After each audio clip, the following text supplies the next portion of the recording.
কষ্টের পরে আর পুলিশের ধাক্কা খান চলে যাচ্ছে। ভাই আমি তো নিচ্ছি তাই না, মেধাবী পরিচয়। এটা বাংলাদেশের শিক্ষাক্রম নয়, এটা বাংলাদেশের শিক্ষাক্রম নয়, যেখানে চুরির জায়গা আছে মেধাবীর জায়গা নাই। আমরা এটা শেষ দেখে ছাড়বো। এটাকে যদি ডক্টর ইউনূস স্যার, আমরা তো ছাত্র, আমরা ছাত্রছাত্রী স্যারের যদি এটা তদন্ত না করে আমরা এই সংস্কার এনটিআরসি রাখবো না। এই এনটিআরসি চালু আইন আমরা মানি না। আমাদেরকে কেন বঞ্চিত করা হচ্ছে? আমাদেরকে সনদ দিতে হবে। আজকে 22 তারিখ সনদ দিব।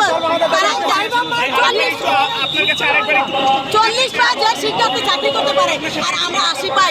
আমাদের আর কিভাবে আপনারা শুধু পুলিশ বাইরে দেখেন, পূর্বের ন্যায় ফিরে এসেছে, পূর্বের ন্যায় ফিরে এসেছে।